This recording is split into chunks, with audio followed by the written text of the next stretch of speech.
दोस्तों, मृत्यु के बाद मनुष्य की आत्मा शरीर के किस अंग से बाहर निकलती है? पुरुषों की आत्मा किस छिद्र से निकलती है और स्त्री की आत्मा किस छिद्र से निकलती है? पापी और पुण्यवान व्यक्तियों की आत्मा किन किन छिद्रों से बाहर निकलती है? इस विषय में गरुड़ पुराण में विस्तार से बताया गया है। इन पापी आत्माओं को अगला जन्म कौन सा मिलता है, इसका भी वर्णन भगवान विष्णु ने गरुड़ जी को बताया है। गरुड़ पुराण, अग्नि पुराण और ब्रह्मवैवर्त पुराण जैसे ग्रंथ हमें बड़े रोचक लेकिन गंभीर अंदाज में समझाते हैं कि आत्मा कैसी होती है, शरीर में कहाँ रहती है, मृत्यु के वक्त क्या होता है, आत्मा शरीर से कैसे निकलती है और पाप पुण्य के हिसाब से आत्मा की आगे की यात्रा कैसी होती है। तो चलिए आपको गरुड़ पुराण का संपूर्ण ज्ञान विस्तार से समझाते हैं। आगे बढ़ने से पहले दोस्तों, अगर आप चैनल पर नए हैं तो चैनल को सब्सक्राइब जरूर करें।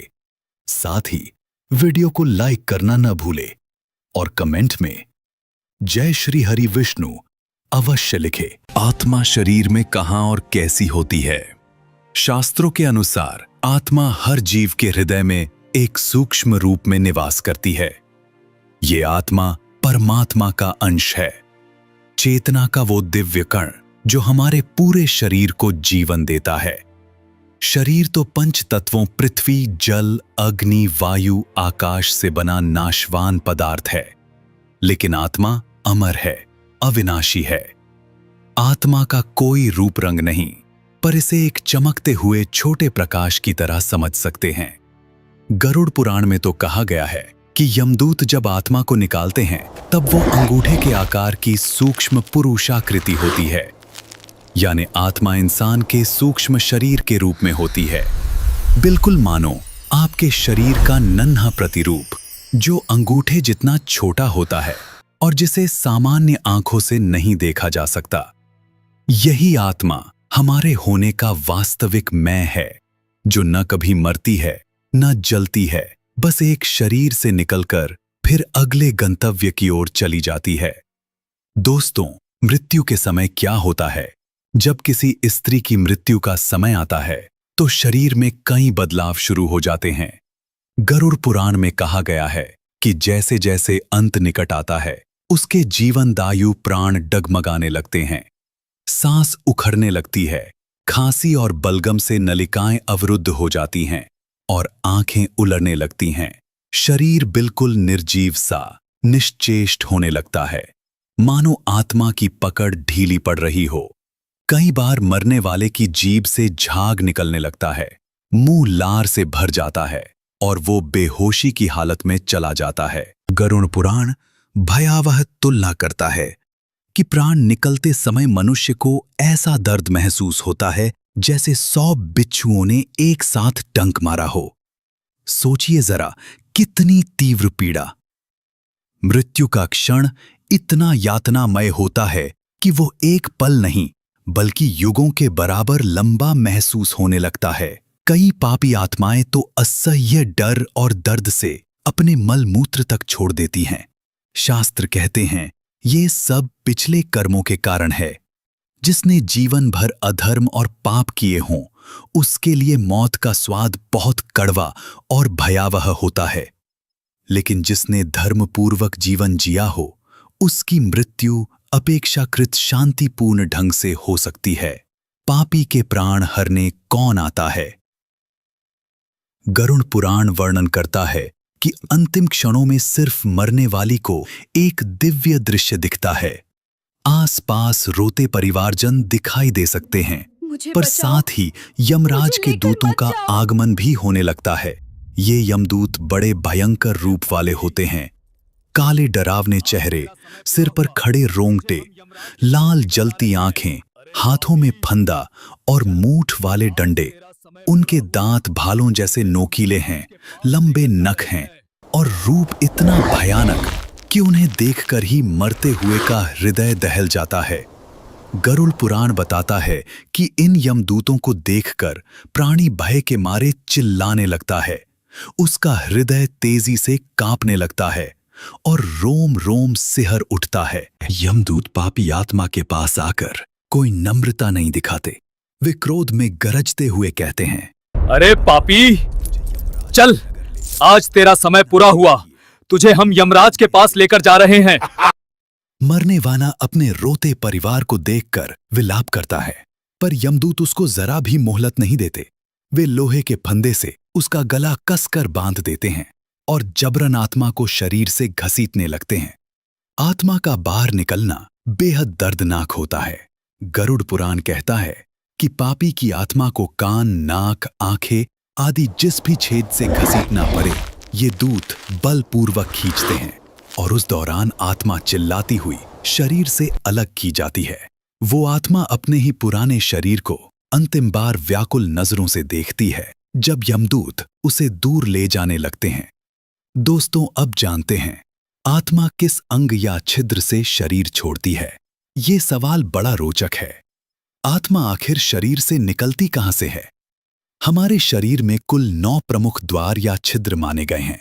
2 आंखें, 2 कान, 2 नथुने, 1 मुंह, ये 7 ऊपरी द्वार हुए, और 2 निचले द्वार, मल द्वार, गुदा और मूत्रेंद्रियो जन्नेन्द्रिय। कुछ मतों में सिर के ऊपर सहस्रार या ब्रह्मरंध्र को 10वां द्वार भी कहा गया है, पर शास्त्रों में प्रायः 9 द्वार की ही बात आती है। आत्मा इन द्वारों में से किसी एक से निकल सकती है, मगर कौन से छिद्र से निकलेगी ये निर्भर करता है मरने वाले के कर्मों पर। गरुड़ पुराण का मत स्पष्ट है।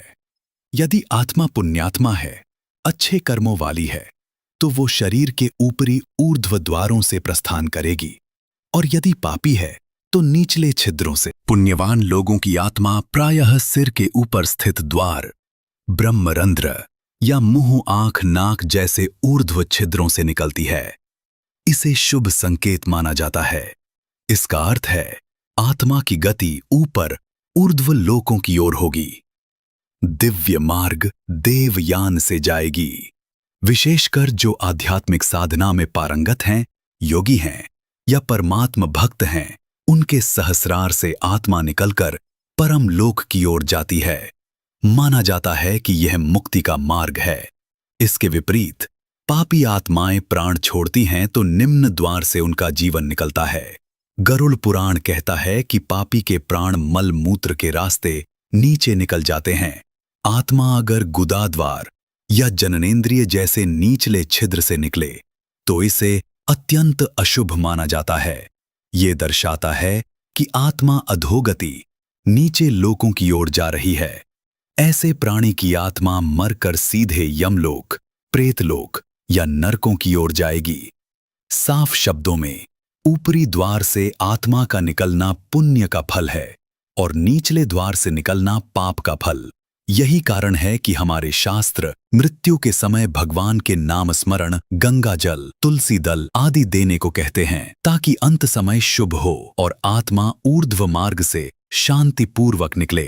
अब खास तौर पर अगर स्त्री की बात करें, स्त्री की आत्मा भी यही नियम मानकर शरीर से निकलती है। पुण्यवती स्त्री जिसकी जिंदगी धर्मपूर्ण रही हो, सेवा, सत्य, संयम से भरी, उसकी आत्मा ऊपरी छिद्र, मस्तक, नेत्र, नासिका या मुख में से किसी से प्रस्थान करेगी। कुछ ग्रंथों में कहा गया है कि ऐसी आत्मा के निकलते वक्त चेहरे पर एक शांत चमक दिखाई देती है। शरीर बिना ज्यादा तड़पे शांत हो जाता है। दूसरी ओर पापिनी स्त्री जिसने जीवन भर अधर्म, अत्याचार, अनैतिक कर्म किए हों, उसकी आत्मा अक्सर नीचे वाले रंध्रों से बाहर जाती है, जैसे गुप्तांग या गुदा मार्ग से। ये उसके भारी पापों का संकेत है कि मृत्यु भी कष्टदायी हुई और आत्मा अधोलोक को चली। गरुड़ पुराण में स्पष्ट लिखा है, पापी के प्राण नीचे के द्वार से निकलते हैं। मतलब यही कि स्त्री हो या पुरुष, पाप पुण्य के अनुसार आत्मा के निकलने का मार्ग तय होता है। मृत्यु के बाद आत्मा की गति कैसी होती है? शरीर छूटने के बाद आत्मा की असली यात्रा शुरू होती है। अब आत्मा अकेली है, न कोई रिश्तेदार साथ जाता है, न दौलत, न शरीर, केवल उसके अच्छे बुरे कर्म साथ हैं। जिनके आधार पर उसे आगे का मार्ग मिलता है। हिंदू धर्म में दो मुख्य मार्गों का वर्णन मिलता है, देवयान, देवों का मार्ग, और पितृयान, पितरों का मार्ग। इसका मतलब सरल भाषा में, जो आत्माएं आध्यात्मिक रूप से उन्नत हैं, जिनका जीवन पवित्र रहा, वे देवलोक या ईश्वर के धाम की ओर जाने वाले मार्ग पर चलती हैं, और बाकी आम आत्माएं पितृलोक या यमलोक जाने वाले मार्ग से गुजरती हैं, जहां उनके कर्मों का फल नरक या स्वर्ग निर्धारित होता है। यमलोक की यात्रा, पितृयान मार्ग। अधिकांश आत्माओं को मृत्यु के बाद यमदूत यमराज की सभा यमपुरी में ले जाते हैं। जैसा हमने देखा, पापियों को क्रूर यमदूत घसीटते हुए ले जाते हैं। ये यात्रा गरुड़ पुराण में काफी लंबी बताई गई है, लगभग 86,000 योजन, यानी बहुत लंबा रास्ता पार कर आत्मा यमराज के शहर पहुंचती है। रास्ते में 16 भयानक नगर आते हैं, जहां आत्मा अपने कर्मों के अनुसार अलग अलग कष्ट और मनोव्यथा झेलती है। जब हम उदाहरण के लिए कहीं तपती रेत की सड़क है, जहां प्यास से व्याकुल आत्मा नंगे पैर दौड़ती है, तो कहीं आग के जंगल की लपटें हैं, कहीं बर्फ जैसी ठंड। एक भयानक नदी आती है, वैतरणी नदी, जो रक्त, पीप और गंदगी से भरी है, जिसमें मगरमच्छ, सांप जैसे जीव हैं।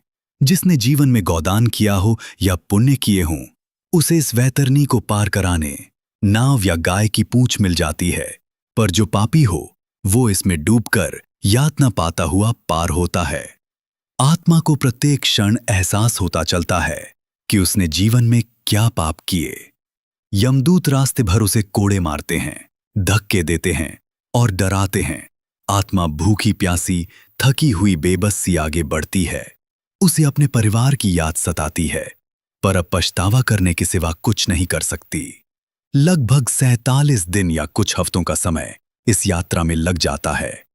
भिन्न ग्रंथों में अलग वर्णन है। अंत में यमपुरी, यमराज की नगरी आ जाती है, जहां यमराज को दक्षिण दिशा का फाटक पापी आत्माओं के लिए खोलने को कहा जाता है। गरुड़ पुराण कहता है कि यमपुरी के 4 द्वार हैं, पूर्व, उत्तर, पश्चिम और दक्षिणा। दक्षिण द्वार से वे आत्माएं लाई जाती हैं जिन्होंने जीवन भर पाप और अधर्म किए, यमराज के दरबार में पेश होने के लिए। वहां चित्रगुप्त उनके कर्मों का लेखा पढ़कर सुनाते हैं और यमराज उनके दंड या पुरस्कार का फैसला करते हैं। फिर उन आत्माओं को उनके कर्म अनुसार नरक भेजा जाता है, या कुछ को थोड़े बहुत पुण्य हों तो कहीं अल्प सुख भोगने स्वर्ग में भी भेज सकते हैं। लेकिन स्वर्ग नरक का समय खत्म होने के बाद ज्यादातर आत्माओं को फिर से पृथ्वी लोक में जन्म लेना पड़ता है। ये संसार चक्र यूं ही चलता रहता है। देवयान मार्ग, ऊर्ध्वगमन।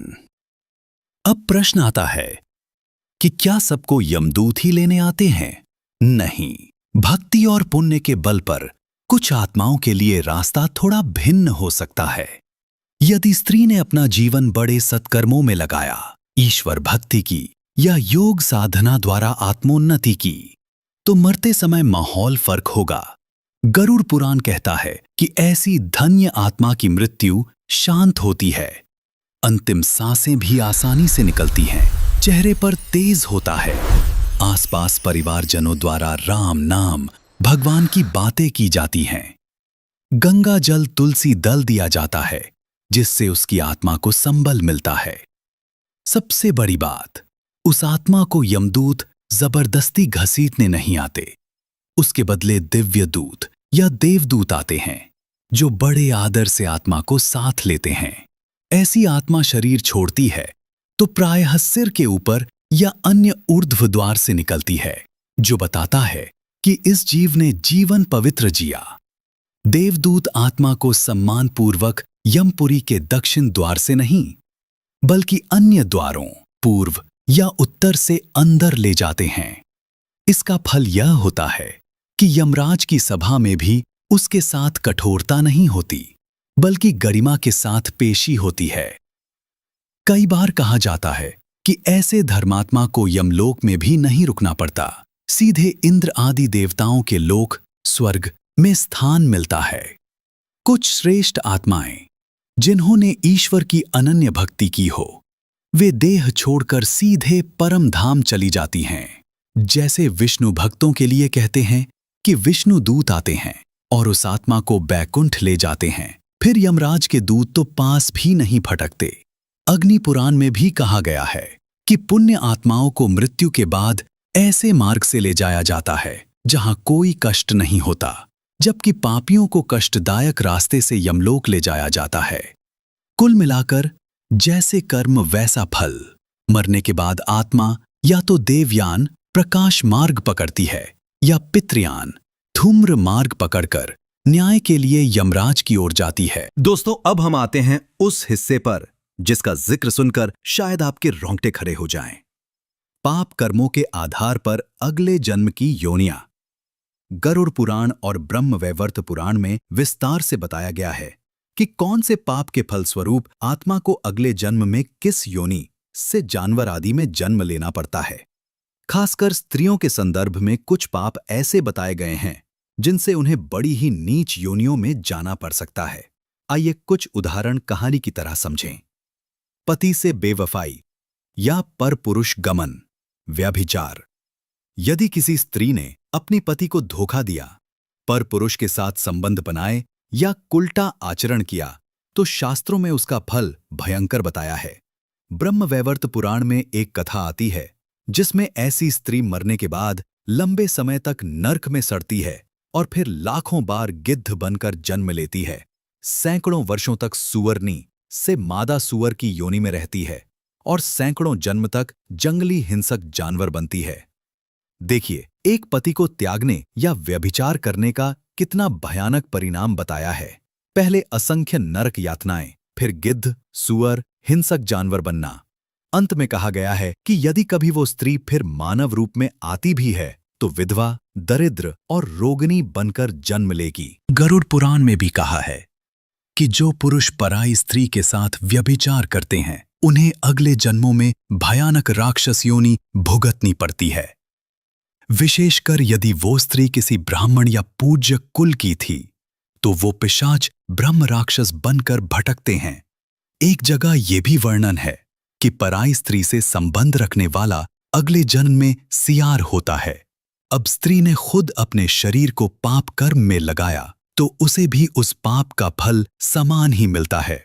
यानी ऐसी पापिनी स्त्री भी मरकर आत्मा के रूप में प्रेत योनि में भटकती है और फिर कुतिया, सियारन जैसी नीच योनि में जन्म लेती है, जहां जीवन भर उसे तृष्णा और तिरस्कार ही मिलता है। गर्भपात या गर्भ की हत्या। हमारे धर्म ग्रंथों में गर्भपात को एक बहुत बड़ा पाप माना गया है क्योंकि ये सीधे एक अनजान जीव की हत्या है। ब्रह्मवैवर्त पुराण में यमराज कहते हैं, जो व्यक्ति गर्भ में पल रहे शिशु का नाश करते हैं उन्हें मृत्यु के बाद सीधे कुंभीपाक नरक में डाला जाता है। कुंभीपाक वो नरक है जहां उबलते तेल की कड़ाहियों में आत्मा को उबाला जाता है। वहां इस पापी आत्मा को अत्यंत लंबे समय तक 14 इंद्रों की आयु जितने समय तक यंत्रणा भोगनी पड़ती है। गरुड़ पुराण के अनुसार भी गर्भ हत्या महापाप है जो लगभग ब्रह्म हत्या के बराबर दंड का भागी बनाती है। नरक यातना के बाद ऐसी आत्मा का छुटकारा नहीं होता, उसे बहुत से नीच जन्मों से गुजरना होता है। ब्रह्मवैवर्त पुराण में विवरण मिलता है कि गर्भपात करने वाले अगले 100 जन्म तक सुअर की योनि में जन्म लेते हैं, फिर 7 जन्म तक गाय की योनि में, 7 जन्म तक सर्प की योनि में, फिर 60,000 वर्षों तक कीड़े मकोड़े बनकर गंदगी में पैदा होते हैं। यह क्रम सुनकर ही रूह कांप जाती है। सुअर जैसी तुच्छ और गंदी समझी जाने वाली योनि, फिर नाग जैसे डरावने जीव और न जाने क्या क्या। अंततः ऐसे पापी को इंसान की देह भी मिलती है तो भयंकर रोगों से ग्रस्त, निर्धन, निश्चित, अपरिवारिक जीवन मिलता है। इसलिए हिंदू धर्म में गर्भपात को कदापि उचित नहीं माना गया। कहा गया है कि मां के गर्भ में बच्चे की हत्या सीधे घोर नरक का द्वार खोलती है। चोरी और छल कपट। अगर स्त्री चोरी चकारी करती है, धोखे से दूसरों की वस्तु चुराती है, तो उसके अनुसार भी अगले जन्म में दंड भुगतना पड़ता है। गरुड़ पुराण विभिन्न तरह की चोरी पर अलग अलग योनि की बात बताता है। जैसे जो अनाज चुराता है वो अगले जन्म में चूहा बनता है, जो वाहन चुराता है वो ऊंट बनता है, फल चोरी करने वाला बंदर बनता है, बर्तन चुराने वाला गिद्ध या कौआ बनता है, जिसने गाय चुराई हो वो भी गिद्ध जैसा पक्षी बनता है, क्योंकि गाय जैसा पवित्र प्राणी चुराना महापाप है। जो कपड़े चुराता है वो अगले जन्म में कीट बनता है। गरुड़ पुराण में कहा है, कपड़ा चोर पतंगा होता है। महिलाओं से जुड़ी एक बात ये भी आती है कि जो स्त्री दूसरी स्त्रियों के गहने या कपड़े चुराती है उसे कुष्ठ रोग तक हो सकता है, यानी मानव जन्म मिला भी तो अपंग अवस्था में। कुल मिलाकर चोरी का परिणाम भी कभी पशु योनि तो कभी भयंकर बीमारी के रूप में मिलता है।